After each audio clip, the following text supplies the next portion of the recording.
राम काज आरंभ कर स्वर्ग चले कल्याण, जीवन सार्थक कर लिया हम सबको है अभिमान। नमस्कार दोस्तों, अभी हम सब लोग उस दौर में जी रहे हैं जब केजरीवाल जैसा नेता अपने आप को हनुमान भक्त बताता है।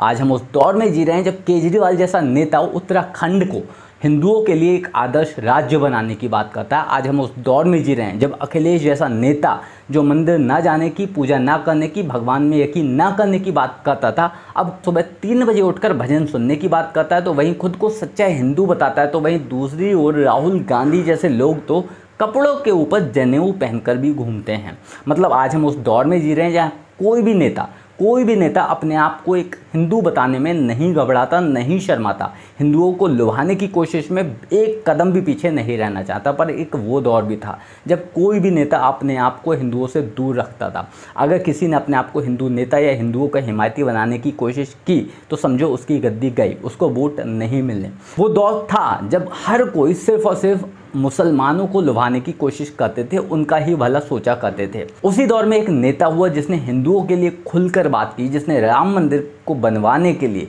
जमीन पर उतरने की बात की। वैसे तो राम मंदिर हमेशा से ही भाजपा का प्रमुख मुद्दा था। अटल जी हो चाहे आडवाणी जी, दोनों के दोनों नेता राम मंदिर बनाना चाहते थे। पर वही वाली बात कि आपकी गली में कचरा तो पड़ा है और वो गंदा भी लग रहा है, और आपको ये भी पता है कि अगर ये कचरा साफ हो जाएगा तो आपकी गली अच्छी लगने लगेगी। पर वो कचरा साफ कौन करे? तो ये जिम्मेदारी ली कल्याण सिंह जी ने, और उन्होंने वो कचरा साफ भी किया और गली को अच्छा भी किया। अब बार बार मैं इनका नाम लूँ इस लायक नहीं हूँ अभी, तो मैं भी अब उन्हें बाबूजी बुलाऊंगा क्योंकि यही उनका नाम था और ज़्यादातर लोग उन्हें उस टाइम पर इसी नाम से जाना करते थे।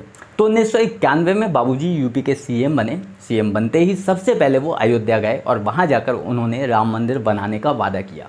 उस वादे के 6 महीने के अंदर उन्होंने बाबरी के चारों तरफ की 3.25 एकड़ ज़मीन खरीद ली जिस पर भव्य राम मंदिर बनाया जा सके। लोगों ने पूछा कि आप ऐसा क्यों कर रहे हैं, तो उन्होंने बताया कि कुछ नहीं, बस भजन कीर्तन करने के लिए। कुछ दिनों में वहाँ पर कार सेवक आना भी स्टार्ट हो गए और फाइनली 6 दिसंबर 1992 को धड़ाम। सबके बस की बात नहीं थी, बहुत जिगरा चाहिए था ये सब होने देने के लिए। बाबूजी ने साफ कह दिया था कि कुछ भी हो जाए, किसी भी कार सेवक के खिलाफ किसी भी प्रकार की कोई हिंसा नहीं होनी चाहिए। अगर उस दिन बाबूजी पुलिस को फ्री हैंड दे देते तो हज़ारों लाखों कार सेवक अपनी जान से हाथ धो बैठते। पर उन्होंने ऐसा नहीं किया और सबकी रक्षा की। शाम होते होते उन्होंने बाबरी गिरने की जिम्मेदारी ले ली और माना कि हाँ, मैं इसके लिए जिम्मेदार हूँ, मेरी वजह से ये गिरी है, इसके लिए मैं इस्तीफ़ा देता हूँ।